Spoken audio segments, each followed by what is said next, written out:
muito feliz de ver tantos de vocês aqui, e mais feliz ainda de poder debater o nosso tema dessa noite, que são 50 anos do golpe civil-militar, né, de 1964. Nós, inicialmente, havíamos convidado um colega do curso de educação, que, infelizmente, por compromisso, não pôde estar presente, né, mas o colega Carlos Eduardo Duda, conhecido de todos vocês, teve a bondade de aceitar, de estar aqui presente. Aqui ao meu lado, os colegas Matheus Fávaro, né, meu colega do Departamento de História, setor de América, e o colega Marcelo Abreu, do setor de Brasil e Ensino, perdão, desculpa pela falha. Então, a dinâmica é uma dinâmica absolutamente simples a que nós tínhamos e temos em mente, né? Cada um dos colegas que vai discorrer, o Duda, sobretudo no nosso caso, era importante que ele estivesse aqui, né? Não apenas como alguém que estuda, mas alguém que viveu. Essa dimensão do testemunho é muito importante para todos nós. E, em seguida, o Matheus e o Marcelo vão fazer as suas colocações. E, em seguida, fundamental, nós possamos conversar sobre o significado dessa data, o que ela representou para o nosso país. Muito obrigado, né, e eu passo imediatamente a palavra aqui ao professor Duda. Boa noite. Quero agradecer ao professor Sérgio da Mata pelo convite, agradecer aqui a companhia dos meus colegas de História. Eu sou um forasteiro, não é porque temos aqui um complô dos professores de História, não é, versus o isolado. Brincadeira. Mas, enfim, o professor Sérgio referiu-se ainda há pouco à necessidade de retomarmos debates. Eu acho isso fundamental. E sugiro um tema que me parece prioritário, não é? Ainda que seja feita na nossa escala doméstica, não é? É o debate sobre a universidade, sobre o que acontece com a universidade, sobre o ensino na universidade, sobre as expectativas dos alunos na universidade, sobre as distorções presentes na universidade e, sobretudo, visando a criação de um espaço de autonomia no interior do próprio Instituto, que permita o debate e uma tomada de posição autônoma em relação a rolos compressores sindicais. Começo dizendo o seguinte: não há nada no campo interpretativo, não é, de pacífico em relação ao golpe. Claro que há um grande assentimento, coisas óbvias, etc, etc. Mas a própria denominação, não é, a que se referiu o professor Sérgio, não é, de um golpe civil-militar, não é, que tem a minha adesão a essa interpretação, não é aceita unanimemente, não é? Há aqueles cuja interpretação, não é, destaca unicamente o aparato militar ou faz uma aliança, não é, muito ampla, não é, sem mediações entre capitalismo e militarismo, etc, etc, etc. Não é? Essa é uma questão colocada por muitos historiadores, não é? Por um ex-colega nosso aqui da UFOP, o Carlos Fico, não é? Por um ex-militante, Daniel Arão Reis, não é? E muitos outros. Estou citando apenas dois para demorar. A segunda questão diz respeito a uma polarização que eu considero ilusória, não é? Que colocaria de um lado os militares e, de outro lado, todo o conjunto da sociedade. A própria denominação golpe civil-militar já pressupõe a adesão ainda que a sua proporção seja discutível, da sociedade. Muito bem. Penso que assim a gente abre um largo campo para ser discutido. Não é? Hoje, agora, nesse instante, estamos presenciando o desenvolvimento das atividades da Comissão Nacional de Verdade, da Verdade, não é? Mas há enormes dificuldades e obstáculos para o andamento do trabalho dessas comissões. Pelo que sei, os arquivos continuam num estado de não abertura, não é? Com muita coisa censurada, escondida, etc, etc, etc. Então, a verdade, tal como está no nome da comissão, tem um acesso, não é, a documentos que poderiam verificar verdades concretas, parciais, etc., extremamente limitado. Uma outra questão, estou só abrindo aqui o campo enorme, diz em relação à questão que coloca interrelacionadamente anistia e amnésia. E eu estou me lembrando aqui de Paul Ricoeur.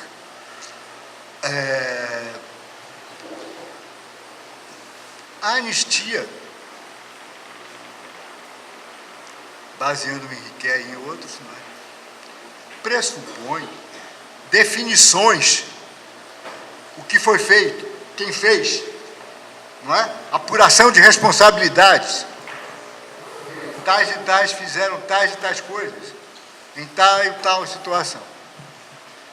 Isto nunca aconteceu no Brasil. Ok? Então, tudo isso precisa ser reexaminado, revisto, debatido, não é? E, não é, certamente, não é, conduzido também por manifestações da sociedade. Okay. O outro ponto também que eu vou me referir rapidamente e que de viés me diz respeito, por assim dizer, não é a relação entre história e memória. E me parece que essa mesa vai abranger essas duas dimensões, não é? O golpe de 1º de abril de 1944 não é, me alcançou, começando aqui um rápido testemunho, quando eu estava para fazer 20 anos, não é? Testemunhei e participei em certa escala, não é, de tudo que aconteceu nessa época, em termos de mobilização, não é, de relações com outros colegas, de discussão em relação a perspectivas políticas, etc. e tal. Em 1964, eu estava em Salvador. Quando veio às 5, eu já estava no Rio de Janeiro e já havia encerrado, não é, e recebido o meu bacharelado em Ciências Sociais. Nunca me formei nisso. Minha formação é Ciências Sociais. Porque conheci muita gente de destinos muito diversos, não é? Conheci muitos que vieram a ser torturados e alguns que foram mortos. Alguns foram, não é,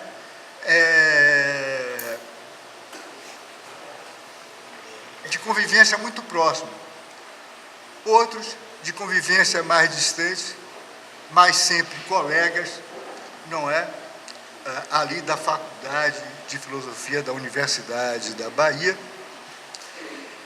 E, portanto, vi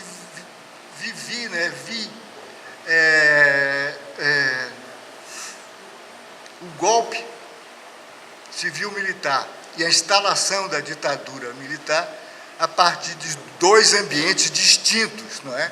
Claro, eu ainda conservava minhas relações com a universidade em 68, mas já estava fora dela, não é? Então, uma série de acontecimentos, não é, que são muito conhecidos, eu não é?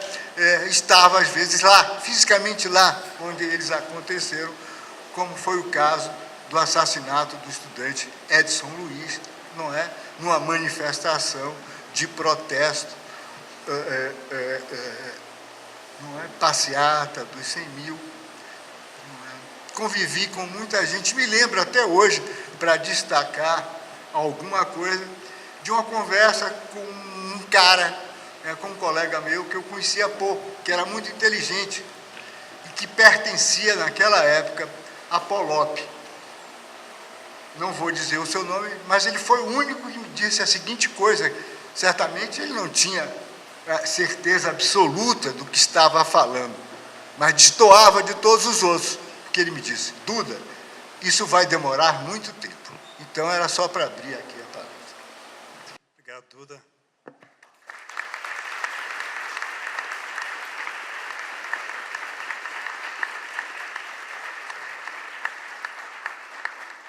Eu passo de imediato a palavra ao professor Marcelo Abreu. Marcelo. Bom, tudo bem. Se quiser inverter, tá bem tranquilo. Matheus? Então, desculpem, ao Matheus Fávaro. Boa noite a todos. E eu vou tentar fazer aqui com vocês, trazer para o diálogo um pouco a repercussão que o golpe de 64, e eu não estou intitulando o golpe nem de golpe militar, nem de golpe civil-militar, para não entrar nessa discussão nesse momento, por isso eu coloco o título do golpe de 64 no Uruguai e no Chile, e eu vou tentar mostrar para vocês, pelo menos, parte da repercussão que não só o golpe, mas inclusive o governo anterior do Goulart, mesmo do Jânio Quadros, passando depois para o governo do Goulart, e até 1974, a imensa repercussão que o golpe e a construção da ditadura militar no Brasil, civil-militar ou militar, depois nós entramos nessa discussão, teve nos nossos países vizinhos. Para a gente perceber que, quando nós pensamos no debate sobre o golpe de 64 e sobre a ditadura brasileira, a gente não pode esquecer que esse debate ele ultrapassou e muito as fronteiras do Brasil. E dois dos países que mais discutiram o golpe de 64 no Brasil foram, no caso, o Uruguai e o Chile, devido, no caso do Uruguai, devido à proximidade ao tamanho do país frente ao Brasil, então sempre se fala em uma ameaça do militarismo brasileiro, ultrapassar suas fronteiras e obrigar os países vizinhos a também adotarem regimes militares, e no caso do Chile, devido ao fato não só da experiência da esquerda que chega ao poder em 1970, encabeçada pelo Salvador Allende, mas mesmo antes, durante o governo da democracia cristã, do Eduardo Frei, devido ao fato do Chile se mostrar como um contra-exemplo ou uma saída, um caminho para os países latino-americanos, dentro da fórmula que os chilenos costumaram chamar de a revolução por meio da liberdade, né? A revolução por meio da democracia. Isso fazendo contraposição ao caso cubano. Como vocês vão perceber, e eu acho que sempre o debate sobre a ascensão do militarismo na América Latina nos anos 50, nos anos 60, e que vai até o final dos anos 70, ela não pode deixar de lado o fato de ter ocorrido uma importante revolução em 1959 em Cuba. Então, por favor, eu peço para o Fábio passar. Fábio, muito obrigado por eu ter feito você rodar o ICHS para conseguir uma extensão aí para o material.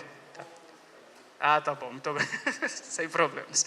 Bom, em primeiro lugar, eu gostaria que vocês observassem essa charge que foi publicada num semanário, um dos principais semanários uruguaios dos anos 30 até os anos 70, o semanário Marcha, uma charge de 1961, em que se ironiza a aproximação já em 61, se ironiza a aproximação dos militares brasileiros com o Comitê Interamericano Econômico e Social, o famoso CIES, que estava vinculado à Organização dos Estados Americanos, a OEA, e nessa charge, que é publicada em 61, se vocês lerem o que está escrito ali na charge, se Fidel não faz eleições livres, então Cuba não é uma democracia, não sei se vocês perceberam, mas é um militar esmagando o João Goulart, já em 1961.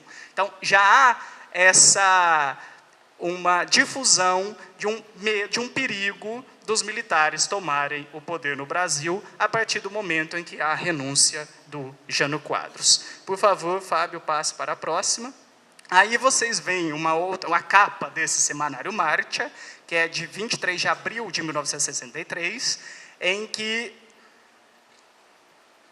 o semanário, os responsáveis pela publicação do semanário, saúdam a visita do João Goulart. Ele faz uma visita a vários países latino-americanos, incluindo nessa visita o Uruguai e o Chile, e esses dois semanários que eu vou mostrar aqui para vocês, o Marcha, de Montevidéu, e o Ercília, de Santiago, os dois são muito claros em relação à posição desses países, que era de defesa do governo do João Goulart. Afinal de contas, já em 63, era um governo que passava por várias dificuldades, assim como vai ocorrer posteriormente no caso chileno com o Salvador Allende, a partir de 1971. Então, fica muito clara a posição desse semanário. Inclusive, a manchete a alternativa é clara: João Goulart, seja bem-vindo. E a gente não pode esquecer que, anteriormente, esse mesmo semanário havia publicado uma capa em que se dizia Nossa América com Goulart. Tá? Então, isso é importante para a gente entender a repercussão que vai haver nesses dois semanários posteriormente ao golpe.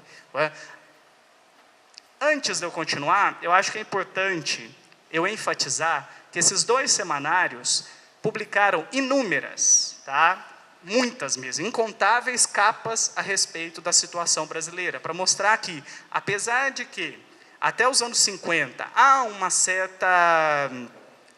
um certo distanciamento entre alguns países pan-americanos e a política brasileira, com a ascensão do militarismo no Brasil, essa aproximação se torna cada vez mais evidente nesses países. Há uma busca, fundamentalmente por setores da esquerda reformista, não necessariamente da esquerda revolucionária desses países, em se aproximar daqueles brasileiros que criticavam, por exemplo, a ascensão do militarismo. Não é à toa que, por exemplo, o primeiro local de acolhida dos exilados brasileiros é o Uruguai. João Goulart vai para o Uruguai, Brizola vai para o Uruguai, Darcy Ribeiro vai para o Uruguai, vários intelectuais vão para o Uruguai. Depois, quando a situação no Uruguai começa a ficar um pouco complicada também, a ascensão do militarismo em terras platinas, alguns desses exilados saem do Uruguai e vão para o Chile. O Chile se transforma no polo de acolhimento dos exilados nos anos 70, mas nos anos 60 é o Uruguai. Fábio, por favor, próximo. Aqui eu trouxe para vocês uma denúncia do semanário Ercília sobre a aproximação entre os militares argentinos e brasileiros, porque isso vai ficando cada vez mais claro também na imprensa hispano-americana. O fato do militarismo começar a ascender, ter uma ascensão na Argentina, isso preocupa e muito países como Uruguai, Chile e Paraguai. Tá certo? Inclusive, eles denunciam posteriormente a tentativa da formação de uma hegemonia militar entre o Brasil e a Argentina, com o suposto objetivo de forçar todos os outros países a adotar regimes militares. E essa denúncia que é feita em 65 se confirma em 66, quando ocorre efetivamente um golpe militar na Argentina. Fábio, por favor. Ali, vocês veem uma outra charge publicada no Uruguai, ironizando a possibilidade dos países hispano-americanos seguirem o exemplo do Brasil. Então, vocês veem na charge um militar brasileiro representado como um gorila. Tá? É comum nos anos 60 o Brasil ser representado como o gorila, mas, por favor, não pensem que isso tem a ver com um preconceito dos hispano-americanos em relação aos brasileiros, como isso está na pauta dos dias de hoje, tá certo? Quando o Brasil é representado como um gorila nos anos 60, é porque o gorilismo é um termo que surge na Argentina peronista, tá certo? Que faz referência àqueles personagens que eram adversários do peronismo.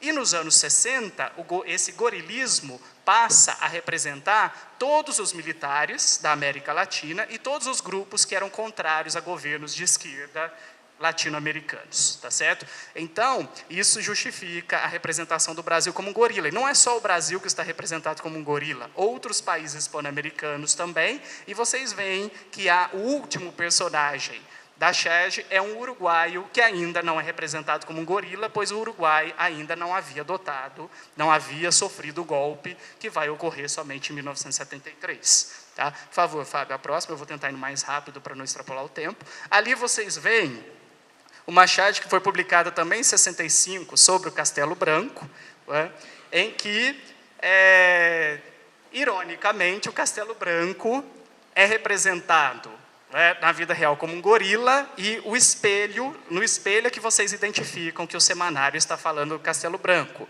em que ele se pergunta, é mágico espelho meu, há alguém mais bonito do que eu?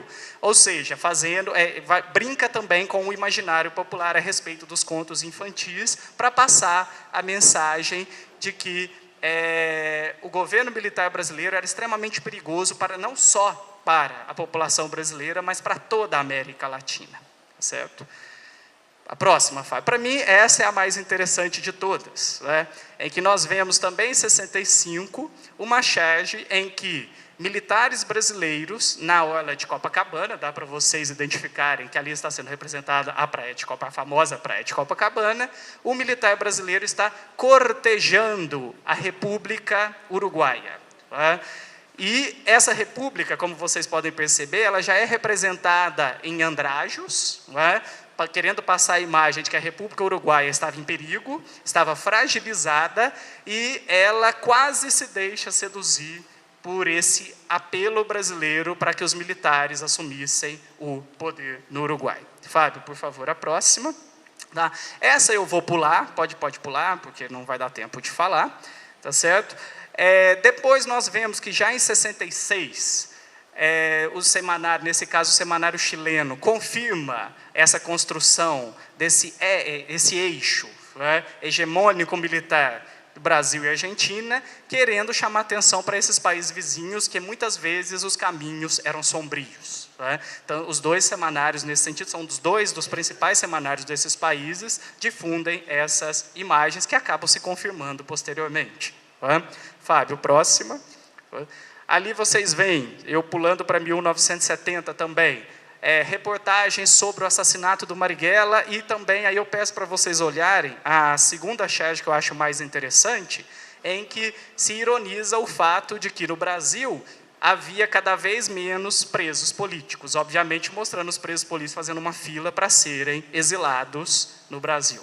Tá certo? Fábio, a próxima, por favor. Também aí são outras charges e reportagens que são publicadas sobre o Brasil em 1970. A primeira dispensa comentários, né? O Brasil é representado como um território de tortura, as pessoas precisando usar máscara de gás, né? E depois, na segunda charge, vocês veem a mensagem não é piada, em espanhol, no es chiste, significa não é piada, e vocês veem um cavalo de Troia, montado pelo tio Sam, e ao fundo vocês veem um militar e o presidente uruguaio, ainda civil nesse momento, representado como um bufão, tentando ser convencido pelo militar brasileiro de que a construção da rodovia que liga o norte do Uruguai ao sul do Brasil, onde hoje ali faz a ligação da região de Rocha, no Uruguai, com o Chuí e Pelotas, no Brasil, a famosa Rota 9, onde foi construída, inclusive, uma pista de pouso para aviões, o semanário ironiza essa construção e a ideia de que essa Rota 9 iria aproximar os destinos do Brasil e do Uruguai. Aí eu vou terminando, Fábio, por favor. Aí vocês veem novamente a representação do Brasil sempre como um gorila gigante. Obviamente que no Uruguai a figura do Brasil como gigante é comum, isso desde o século XIX, um país muito pequeno, melhor do que Santa Catarina, sempre olha para o vizinho do norte com muita desconfiança.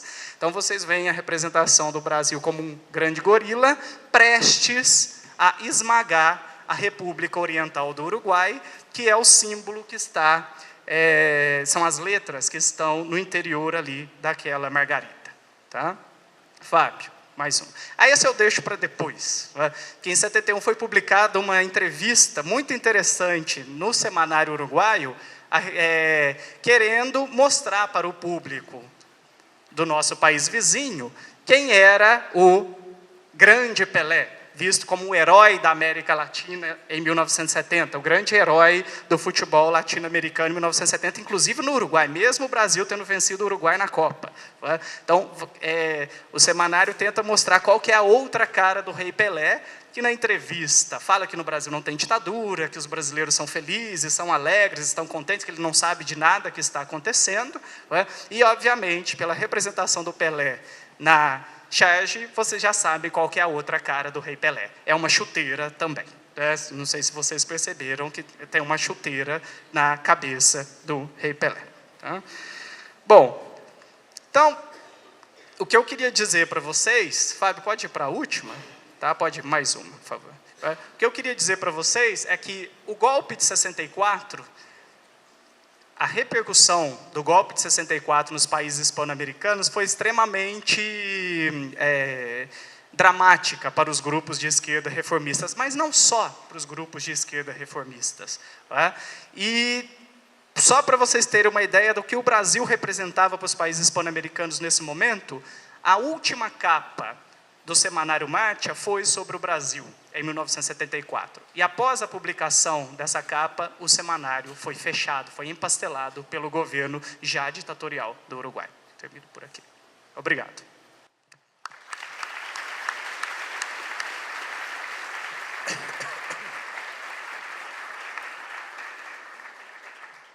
Boa noite a todos. A ideia mesmo de fazer esse primeiro Conexão História, depois a gente sabe lá se vai mudar esse nome, nesse dia de hoje, 1º de abril e não 31, já é uma tomada de posição em face à comemoração.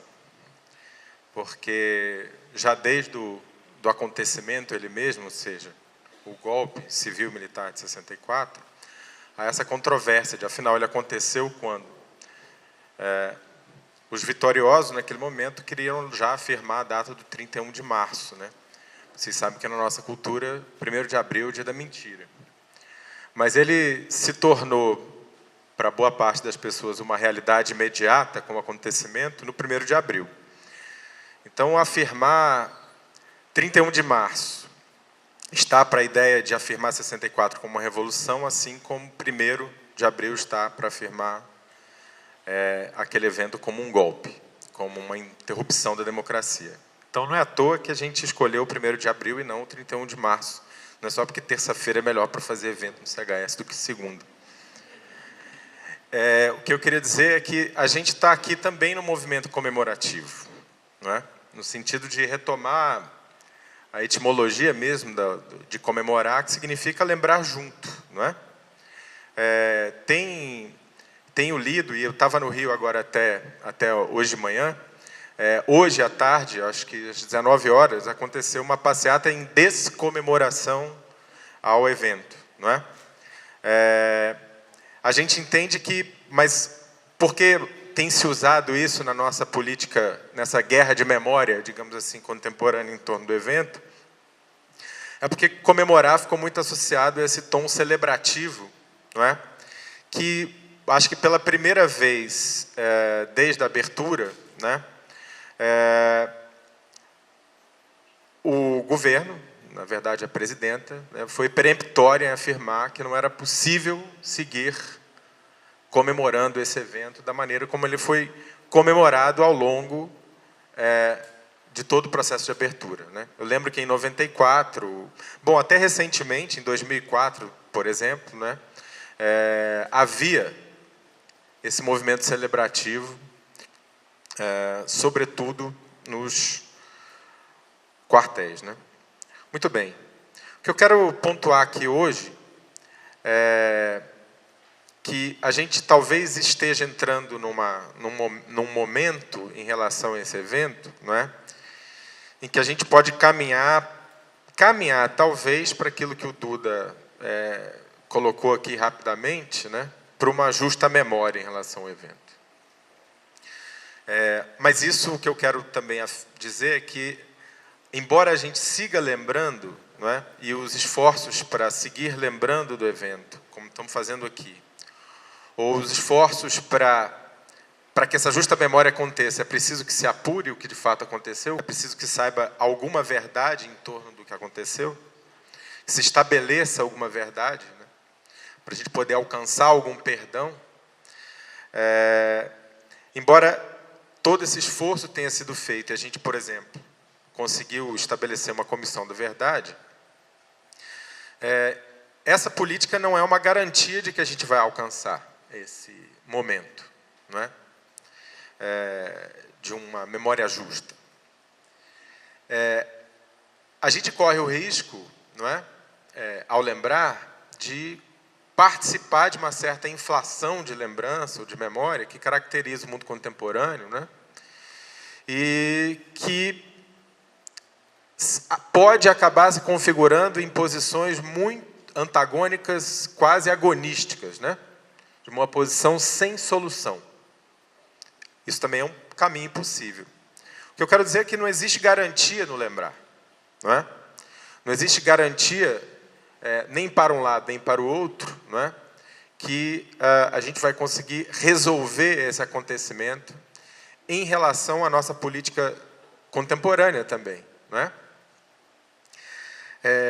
Antes de seguir falando um pouco disso, eu queria falar um pouco da minha posição face ao debate acerca do acontecimento, né? Na qualidade de um historiador que toma posição face ao debate historiográfico, que é uma tomada de posição também face ao debate político colocado em torno dele, né? Recentemente, quer dizer, nos últimos dias, a gente tem lido vários editoriais, por exemplo, da grande imprensa brasileira, não é? Em que boa parte desses jornais assume uma certa responsabilidade em relação ao evento, mas reivindica uma ideia muito cara à história do distanciamento temporal e de certa objetividade, não é? Para, à luz, quer dizer, distante do tempo, a gente pode tomar posição face ao acontecimento. Naquele momento era muito difícil tomar uma posição correta. Tomamos a posição errada, não é? Mas tomamos a posição errada, e, em geral, o discurso caminha nesse sentido, porque a radicalização do outro lado era muito intensa. Um dos editoriais, particularmente, do Estado de São Paulo, não é, faz referência ao evento 1961 e, de maneira, eu diria assim, do ponto de vista do historiador, desonesta, não é? E esquece de dizer que quem começa a quebra da legalidade, não é o João Goulart.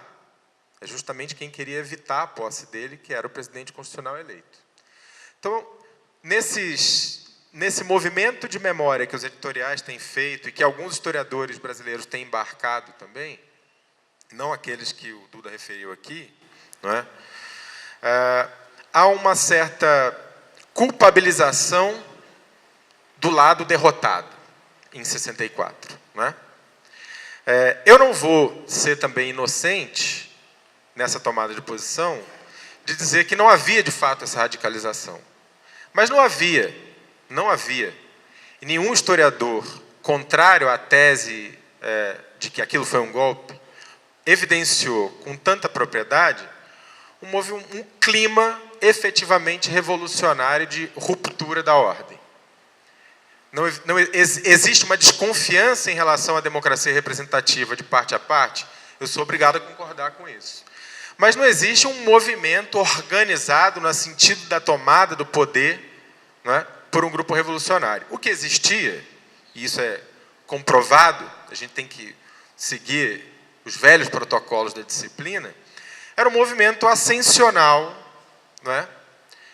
Já desde as eleições de 60, havia um movimento ascensional de uma certa configuração à esquerda, de um nacionalismo de esquerda, não é? Que conseguiu eleger o vice-presidente, certo? Porque era possível você eleger o vice-presidente, e, bom, vocês sabem disso, e o presidente de uma outra chapa, ia crescendo dentro do Congresso Nacional. Bom, isso existia. Então, a chance da esquerda ganhar em 65 era muito maior do que a chance da direita ganhar em 65. Então, ele foi preventivo, mas não contra um movimento, quer dizer, o argumento de que o golpe foi preventivo, não contra um movimento organizado de assalto ao poder em termos revolucionários. Essa esquerda revolucionária no Brasil, na década de 60, ela existia, mas ela era absolutamente minoritária. Não é? Absolutamente minoritária. Ela não tinha força para fazer muita coisa, além do que viria a fazer depois como um movimento que eu entendo de resistência à violência política organizada a partir do Estado, que foi o que se chamou da guerrilha urbana, e depois, enfim. E que o outro lado chama de terrorismo. Né? Bom, então, assim, tomada essa posição, o que eu quero dizer concretamente é, eu nunca vi nenhum livro, como, por exemplo, do René Dreyfus, né, que evidencia o vínculo e a preparação para a tomada do poder, de um historiador que apontasse isso do outro lado, ou seja, do lado das forças que a gente pode chamar nacional-populares, para usar o termo da época. Né? Nunca vi um livro como o do René Dreyfus para o outro lado. Né? Então, é muito controverso a gente esquecer que as interpretações que têm ganhado, às vezes, mídia, né? Que têm tomado, às vezes, conta um pouco do debate público, ou pelo menos as vozes mais fortes dentro desse debate público, né? Essas interpretações elas têm pouca comprovação histórica, no sentido do que a história, como disciplina, não é, pode dar. Certo? Elas são fracas. Elas são falseáveis, do ponto de vista da história. Mas do ponto de vista da força que elas podem ganhar dentro do debate público, elas são fortes. O que eu quero também evidenciar com isso é que nessa política da memória, ou nessa guerra de memória colocada em torno do evento, em 1964, né, quem tem, digamos assim, o monopólio da produção, ou da reprodução desse acontecimento, não somos nós, dentro da universidade, por exemplo. Não são os historiadores como Daniel Arão Reis ou Carlos Fico, que têm teses, aliás, controversas, debatíveis, mas empiricamente comprováveis. Não é? Não são historiadores como Jorge Ferreira ou Ângela de Castro Gomes, que lançaram livros recentemente. Não é? Não são também, eu diria, jornalistas que estão se tornando literatos, né? Como Bernardo Kucinski, que escreveu um livro em 2010, chamado K, e um outro recentemente de contos, né? Ou todo um outro movimento memorial também, que afirma a violência política instaurada, né? Que acusa, digamos assim, a violência política instaurada, toda uma literatura de testemunho. Essa não é a literatura de testemunho que prevalece. A interpretação enviesada, né? Ou melhor, vazada por essa literatura de testemunho, também não é aquela que tem mais força no debate. Tampouco essa historiografia academicamente conduzida, não é? Científica, para a gente falar nos termos mais corriqueiros, que tem força no debate. O que acaba tendo força no debate, malgrado certa vergonha, não é? O que tem certa... é quem tem capacidade de tornar a sua interpretação permeável e repetível. Não é? Quem pode fazer a sua própria voz ecoar e repercutir. E isso quem tem força, eu acho, no debate hoje acerca do evento, é a grande imprensa. Não é? São esses editoriais, os cadernos comemorativos que todos os jornais brasileiros fizeram, não é?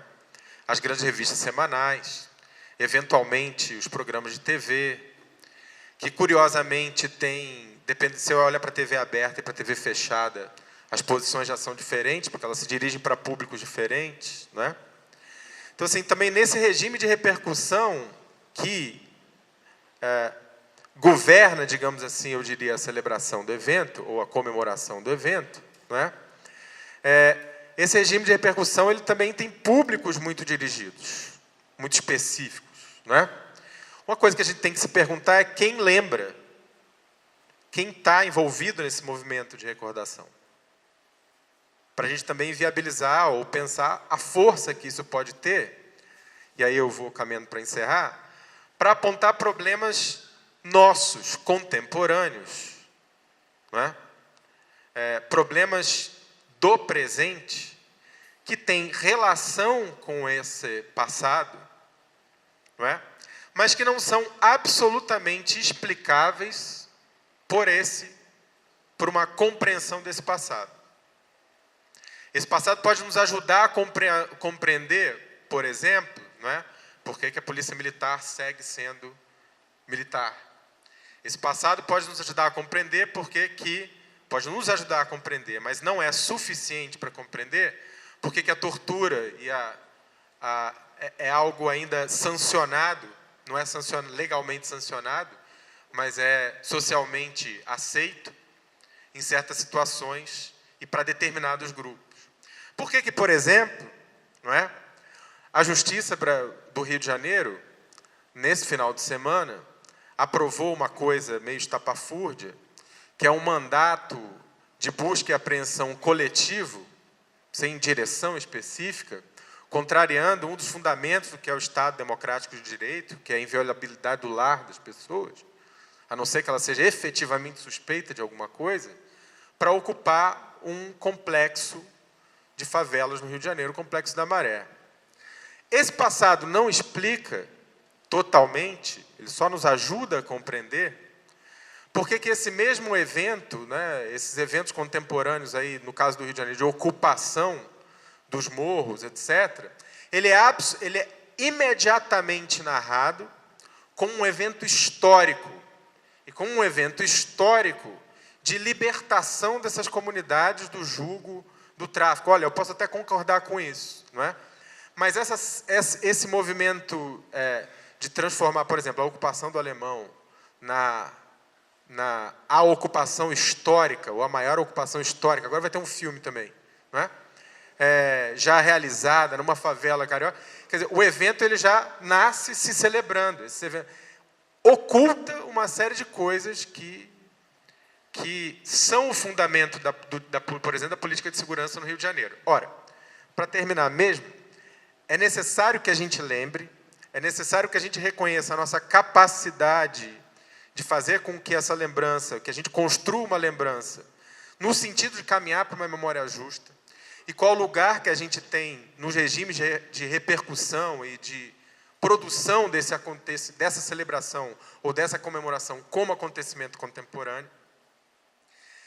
Mas a gente precisa, sobretudo, entender que entender esse passado, compreendê-lo, lembrá-lo, não é suficiente para enfrentar os problemas que são imediatos e que talvez remetam a histórias mais profundas do Brasil, né? A histórias mais profundas, a ritmos temporais outros, né?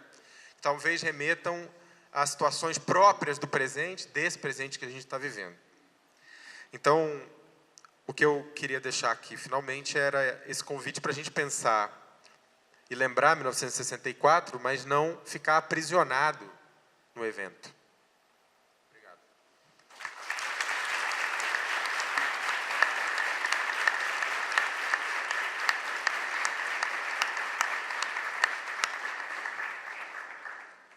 Muito obrigado, Marcelo. Muito obrigado, Matheus, Duda. Eu queria rapidamente só registrar e agradecer a presença aqui do Cristiano Vilas Boas, né, que é um dos vereadores, dos representantes aqui na Câmara Municipal da cidade. Muito obrigado por ter vindo. E também a presença do presidente da Comissão de Direitos Humanos da Câmara Municipal, que não pôde, infelizmente, por força de compromisso. Ou está aí ainda? Perdão. Ah, desculpa, é o próprio Cristiano. Desculpa, Fábio. Eu achei que tinha falado de duas pessoas. Então, muito obrigado, Cristiano, por ter vindo, né? E agradecer também aos colegas dos outros departamentos que estão aqui, eu estou vendo, né? Agradecer ao William pelo apoio, pelo carinho. Muito obrigado mesmo.